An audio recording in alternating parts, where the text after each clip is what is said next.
Narito na naman tayo para sa isang napaka-sweet at nakakakilig na love story nila Kalingap Edu at Ate Viancy. Tulad mo ay aking makilala. Sa pagpapatuloy ng kanilang love story ay napakarami na namang dala ng Kalingap team sa pagpunta sa bahay nila Viancy. Gulat na gulat si Viancy noong makita niya ang napakaraming packages para sa kanya noong araw na iyon. Ngunit nawala naman yun sa kanyang isip noong makita niya si Kalingap Edu. Napaka-busy na kasi nilang dalawa kaya naman ngayon na lang ulit sila nagkaroon ng time na magkita. Nalita naman na na-miss nila ang isa't isa dahil 2 weeks silang hindi nagkita at nagkausap. Tangali. Pasok po. Pasok. Teka lang, baka magduming bahay niyo. Salamat po, San. Ano po? Grabe. Ang tagal kong nawala. Buhok. Hindi po. Parang mas umanda ka. Kaya nga. Seryoso. Hindi. Anong sikreto mo, ha? Inspired? Nagmerienda na po kayo kaya. Hindi talaga ako nakain pag mapunta dito. Kasi alam kong bubusugin mo ako, eh. Opo, nagluto po ako dyan. Talaga? Ano, pansit. Pansit? Ako, paborito ko yan. Basta gawa mo. Dahil nga matagal silang hindi nagkita ay halatang halata kay Kalingap Edu na na-miss niyang kausap si Viancy. Kaya naman patuloy lang siya sa kanyang pagpapakilig kay Viancy.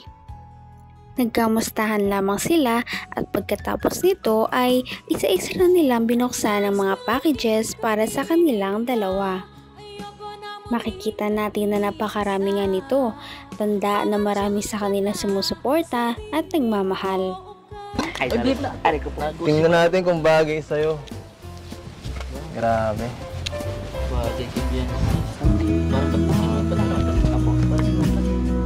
Bagay sa'yo. Ganda Ate Viancy, Kuya Edo. Grabe, bagay sa'yo. Titig Kuya Edo. Pero mas bagay ako. Wow. Bagay na bagay talaga ang damit kay Viancy dahil nagmamatch ito sa kanyang ganda. Ganon na rin kay Kalingap Edu. Mukhang match na talaga sila dahil sa couple t-shirt na ito. Kaya naman mukha na talaga silang tunay na couple.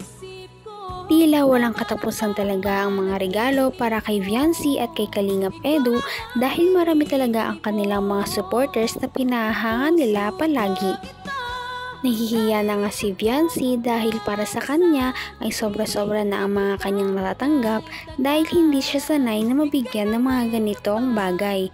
Sabi naman ni Kalingap Edu ay okay lang daw yon dahil deserve naman niya ang mga ito. Wala yung kasabay, ano? Wala. Grabe. Nakompleto na po. Nakompleto na. Thank you po. Huwag kang magpaano. Hindi sa'yo bagay na papagod, eh. Gusto ko ako nagsisilbi sa'yo. Wow. Kahit nga Ate Ano Viancy, ba? namumula eh. Namumula ka. Ako nang bahala. Bigat sa t-shirt. Ayoko na papagod ka. Nagpapawisan ka pa. Ang suit Kuya Edo. Maya-maya ay nagulat sila sa isang kakaibang gift ng ikanalang mga sponsor. Ito pala ay isang couple watch na talagang bagay na bagay naman sa kanila dahil ang kulay nito ay gold. Hindi ito basta-bastang binigay ni Kalingap Edu dahil may pakulo pa siya bago ito ibigay. Dahil dito ay talagang kinilig naman si Viancy. Luluhod po Kuya Edo. Wala nga. Purpose ka. Ang dumi. Luluhod po Kuya Edo po. Ang dumi, ang dumi. Tabi-tabi. Ang dumi. Pagkapagagalit Ang po dumi. Kuya Edo. Ay, grabe! Ano to? Ay! Oh! Sing-sing na malaki ato. Ano to? Ang ganda. Watches. Akin. Ang ganda po. Ang ganda. Will you be my... Will you be my girlfriend? Joke lang. Joke lang, no? Okay. Akala ko totoo dito kaya. Oh, akin yung kamay mo. Ano bang alas 12 nito? Kinuha Alas mo yan. 12. Parang malaki pa. Ang ganda po. Oh. Sa akin din. At hindi lang dyan tatapos ang kanilang sweet moment dahil maya-maya ay may nag-request sa kanila na pwede bang kumanta muna sila. Talagang lagi nilang pinapakanta si Viancy dahil sa ganda ng kaniyang boses. Maganda na, talented pa. Ang nakakatuwa pa rito ay sinabayan din siya ni Kalingap Edu sa pagkanta. Kaya naman ang mga viewers ay kilig na naman. Tiwala sa isa't isa'y kailangan. Dati mong pag-ibig wala akong pakialam. Basta't mahal kita kailan pa man. Mahal kita, pagkat mahal kita. Iniisip nila ay di mahalaga. Mahal kita maging sino ka man. After all the caring and the laughter, no one else like you. I am not a picture with someone I'm so in love with. Matapos ang kanilang sweet na kantahan ay nagutom na nga ang dalawa. Kaya naman ay pumunta muna sila sa labas ng kanilang bahay para naman magmerienda kasama ang ibang kalingap. Napakagalang din ni Kalingap Edu dahil nag-bless muna siya sa papa ni Ate Viancy bago kumain. Hanggang sa pagkain nga ay hindi talaga magpapaawat ang dalawa sa kaswitan.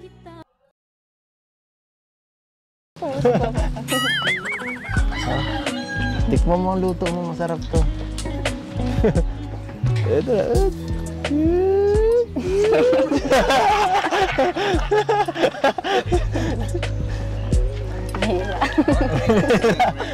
Tikman mo isa lang.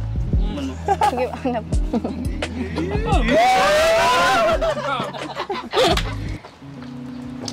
Hindi mo kaya sarili mo.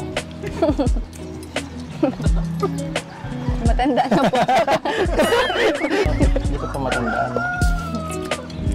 Hindi nga kita eh. Matapos nilang mabusog ay time naman para mabusog naman ang iba. Ito ay dahil nagtawag muna sila ng mga bata doon at nagpamigay ng mga pagkain. Ang kanilang pinamigay na pagkain ay Chicken Joy ng Jollibee. Ito din ay galing sa isang sponsor na talagang nagmamahal sa tambalang ito. Tuwang-tuwa ang dalawa habang namimigay ng mga pagkain dahil sabi nila na pareho silang mahilig sa mga bata at gusto talaga nilang tumulong sa kanila. Mr. J.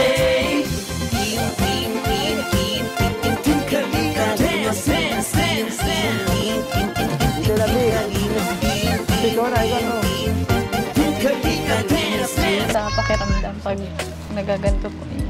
Oo, sobrang saya talaga. Nahilig ka rin tumulong sa ibang tao. Opo.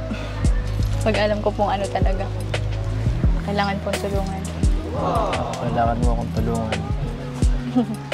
Kailangan mo tulungan ng puso ko. Nalulumbay. Tara na sa...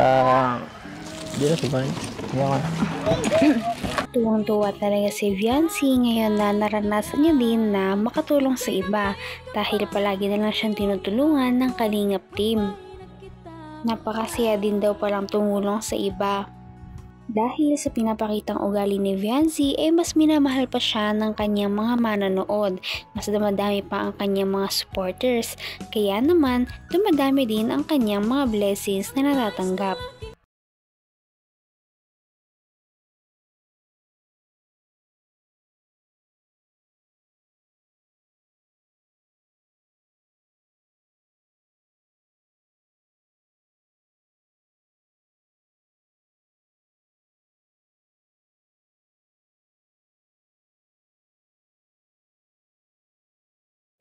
Grabe talaga magmahal kay Viancy ang kanyang mga supporters. Biro mo, nilibre pa siya ng pang-brace na nagkakahalaga ng 60,000 pesos. Kaya naman, yan ang ating aabangan sa mga susunod na video. Sana ipatuloy natin silang suportahan at mahalin para naman yumabong pa ang kanilang love team. Hanggang wakas ay tayo ng dalawa. May pag-asa nga kaya si Kalingap Edu kay Viancy? Yan ang ating aabangan sa mga susunod na video. Maraming salamat sa inyong panonood at pakikinig. Bye!